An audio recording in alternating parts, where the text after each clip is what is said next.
Dia de falar de dólar nessa série de episódios especiais aqui no Investidor em Foco para começar o ano de 2022. Como se comportou a moeda norte-americana em relação ao real no ano passado e em relação aos investimentos, além de, é claro, o que esperar do câmbio para os próximos anos. Esse é nosso assunto de hoje. Sejam bem-vindas, sejam bem-vindos a esse episódio que tem nosso convidado especial, Luiz Felipe Mescolin, que é Portfólio Manager de Moedas do time do Optimus, da Itaú Asset, o Optimus que já é conhecido de vocês que acompanham aqui o nosso podcast. Felipe, seja bem-vindo. Muito obrigado, Renata. Muito obrigado, Gabriel, pelo convite. Fico feliz em estar aqui participando do podcast. A gente aqui fica por ter você aqui para falar de um assunto tão importante como o dólar, que acaba impactando não só investimentos, mas turismo, commodities e tantos outros ativos. Queria começar, Felipe, perguntando para você quais eram as expectativas e as projeções para a moeda americana em 2021, que começou ali na casa dos R$ 5 no início do ano, chegou a baixar desse valor, como também se aproximar dos R$ 6, ou seja, foi um ano de oscilação, foi um ano de volatilidade. A expectativa lá no comecinho do ano era realmente essa? Então, ao fim de 2020, a gente vinha de um período onde a crise do Covid estava dando sinais de melhora, em especial aqui no Brasil, e a perspectiva para o ano de 2021 era que esse problema fosse progressivamente sendo amainado, né? Então, a gente vinha de estímulos fiscais bastante fortes de vários países do mundo, os bancos centrais ainda com postura acomodatícia bastante relevante. Havia uma percepção mundial de que a inflação seria um fenômeno mais transitório, e ao longo de 2021, isso foi se provando não inteiramente verdade, especialmente a parte da inflação. Então, de panorama geral, internacional é isso. De Brasil, a gente também vinha de uma reabertura econômica, e a atividade foi bastante forte, especialmente no primeiro semestre. O Banco Central começou a dar indicações de que iria subir os juros, o que tornaria o real mais atrativo como moeda, né? Isso tudo foi acontecendo, e no segundo semestre algumas coisas mudaram. O mercado foi percebendo que a inflação não era tão transitória assim. O Banco Central americano se tornou mais hawk, ou seja, começou a sinalizar de que que começaria a retirar a acomodação monetária. Além disso, a gente observou no Brasil, né, no segundo semestre, uma deterioração do arcabouço fiscal brasileiro, que culminou na mudança do teto de gastos aí mais para o fim do ano. Então, assim, houve uma mudança importante da primeira parte do ano de 2021 para a segunda parte, que foi inflação, postura dos bancos centrais mundiais e a parte fiscal / crescimento brasileiro, que decepcionou aí no segundo semestre.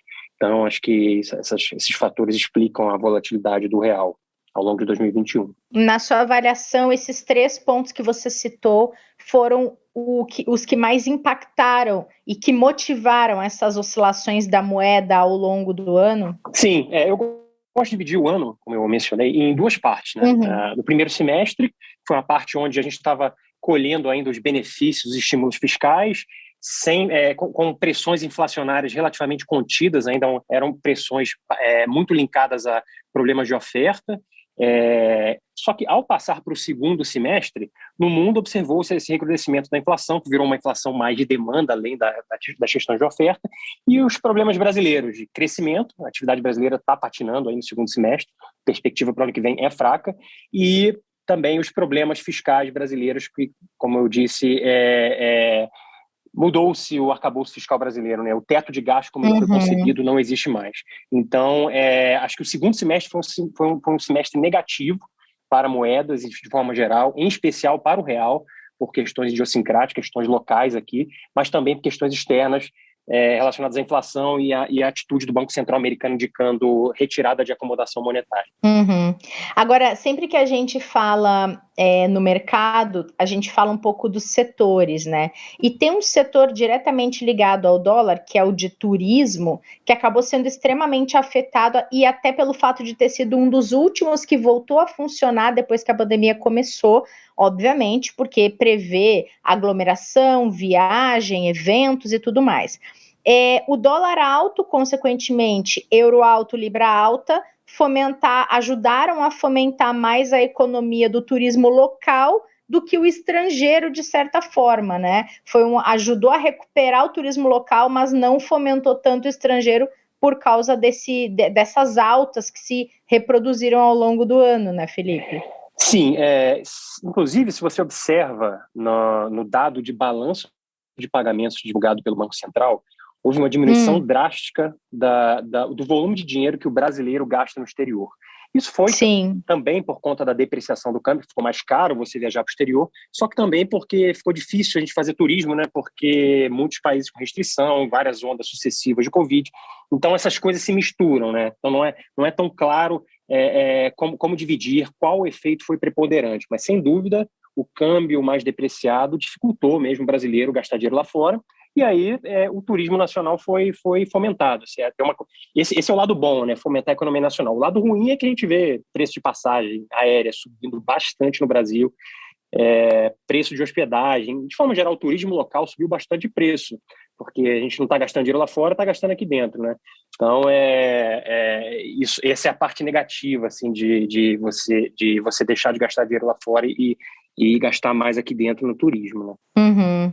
Agora, se falou muito, uma das expectativas para investimentos quando 2021 começou foi essa diversificação internacional, né? Tentar expor um pouco do portfólio, da carteira de investimentos da pessoa em ativos fora do Brasil para aproveitar outros mercados. Queria saber um pouco da sua avaliação, se essa exposição cambial ela fez sentido para quem investiu nesses ativos internacionais, ou se o dólar serviu mais para um papel de proteção das carteiras de investimento, porque tinha muita gente que entendia isso como uma forma de proteger, mas ao mesmo tempo deu para se lucrar com essa exposição também, né? E fez todo sentido, na verdade. Sim, sem dúvida, quem investiu em dólar, quem investiu em ativos no exterior, especialmente nos Estados Unidos, se beneficiou bastante ao longo desde março, após março de 2020, assim, a Bolsa Americana subiu bastante, assim, outperformou, performou melhor do que a Bolsa brasileira, assim, de longe. Então, assim, meu entendimento é que o brasileiro, a questão de alocação de poupança, ela é mais relevante no longo prazo do que proteção do seu patrimônio comprar dólar apenas por proteção de patrimônio no Brasil. Eu acho que investir em ativos lá fora tem que fazer parte do jeito que você entende o seu portfólio de alocação de poupança. Assim. Faz sentido você ter parte do seu dinheiro alocado, por exemplo, em Bolsa Americana. E com isso eu não estou querendo dar nenhum call aqui sobre direção de Bolsa Americana, não. Eu estou falando mais numa perspectiva de longo prazo. Até porque setores da Bolsa Americana oferecem exposições que aqui no Brasil a gente não tem, como, por exemplo, tecnologia. Então, assim, eu acho que essa mais do que apenas a exposição ao câmbio, ao dólar, é a exposição em ativos estrangeiros que essas praças oferecem, como, por exemplo, a Bolsa Americana. Então, eu acho sim que isso já está acontecendo, né? Assim, se você observar os dados de fluxo de portfólio para o exterior, ou seja, brasileiros comprando fundos e ações e papéis de renda fixa no exterior, isso aumentou bastante no ano 2021. Então, eu acho que isso é uma tendência que veio para ficar. Eu acho que, inclusive, o Itaú é pioneiro em criar vários produtos para que os brasileiros possam investir e ter exposição em ativos estrangeiros sem ter que ter uma conta lá fora, né? Tem vários ETFs aqui que o Itaú criou. Então, assim, eu acho que isso aí é uma tendência que veio para ficar. Eu acho importante como forma de preservação do patrimônio a longo prazo. E é perceptível quando se observa o resultado de carteiras que tiveram exposição internacional ou que não tiveram, né? É algo que deve fazer uma diferença grande no próximo ano também, pensando que a gente não saiu da pandemia mesmo ao final de 2021 e ainda está em fase de recuperação, né, Felipe? Sim, sem dúvida. Acho que isso aí para além de 2022, eu acho que é uma tendência, assim, as pessoas quando pensam alocação de poupança para daqui a 10 anos, 15, 20, para quando forem se aposentar, eu acho que faz total sentido você ter parte do seu patrimônio alocado no exterior. Então, acho que isso é algo que veio para ficar assim. Aí, falando um pouco de 2022, mais perspectiva para o real, acho que primeiro, começando pela boa notícia, né, que o real ele já reflete, em parte, expectativas negativas com relação ao país. Assim, a gente aqui dentro projeta crescimento fraco para 2022. Assim, o mercado entende que tem uma eleição que vai ser bastante difícil em 2022. Os juros aqui não são os juros que terminaram o ano de 2020. A gente vai para juros aí possivelmente aí na casa dos 12%. Então, assim, tudo isso torna o real, assim, pelo menos anestesia os fundamentos negativos do país, né? Então, eu acho que essa diria que é a parte boa. Assim. A parte ruim é que, assim, a gente tem um problema de inflação no exterior que aparentemente vem se mostrado mais perene, menos transitório do que se pensava. E com isso, o Banco Central americano já vem dando uma instituição séria que vai reagir, não vai deixar a inflação correr solta.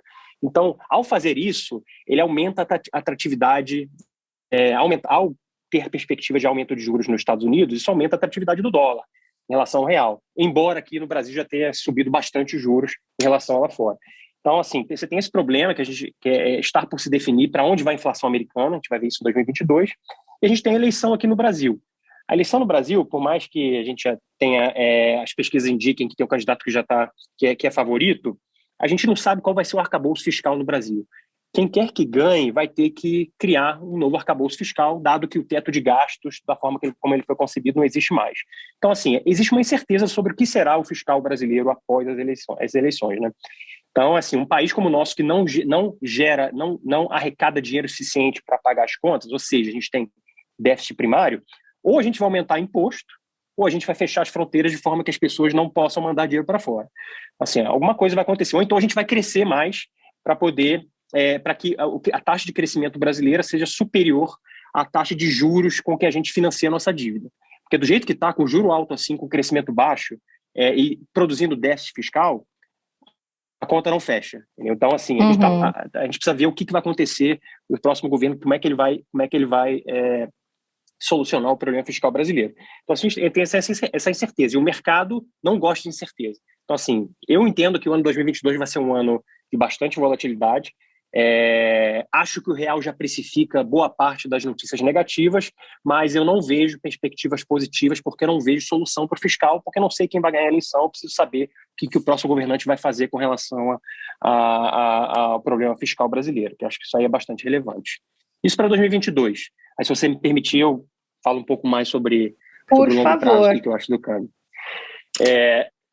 Então, no meu entendimento, o câmbio no longo prazo, ele reflete a diferença de taxa de retorno para investimentos no país em relação a outro país. Por exemplo, assim, o câmbio brasileiro será tão mais apreciado se o retorno de se investir dinheiro no Brasil for mais alto do que o retorno de se investir dinheiro nos Estados Unidos.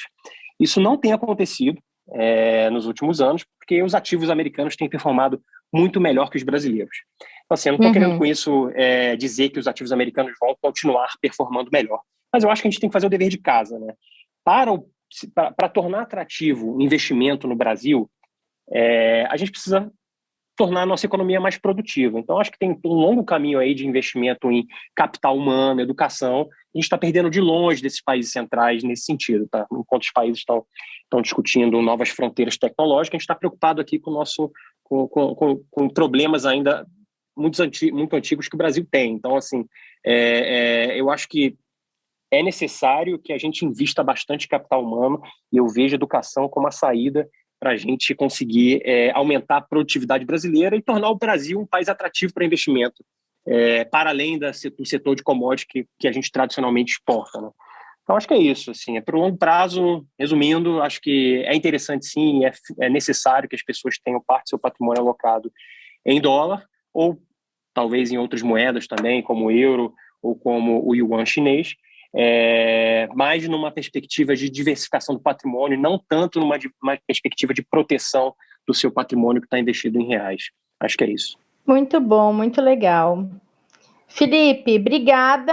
A gente está aqui fazendo esses papos bem específicos sobre algumas questões que impactam direto o investimento, saber um pouco dessa visão para os próximos anos e esse resumo de 2021, porque de fato o dólar é uma das questões mais importantes quando a gente está falando de investir, de diversificar, de explorar novos mercados e não podia ficar de fora. Obrigada pelo seu tempo e bom começo de ano para você. Eu que agradeço. Feliz Natal, Feliz Ano Novo para todo mundo. E obrigada a todo mundo que acompanhou este episódio especial que a gente está fazendo de expectativas e realidades do ano de 2021. O que esperar de 2022? A gente volta na semana que vem. Fiquem atentos e atentas às nossas redes sociais, que a gente vai divulgando esses conteúdos por ali também. Esperamos vocês. Até mais. Todos os dias, aqui no Investidor em Foco, uma conversa descontraída sobre investimentos, mercado e planejamento financeiro. Aqui você fica por dentro das principais discussões e movimentações que podem impactar seus investimentos. E nosso encontro é sempre na hora do almoço.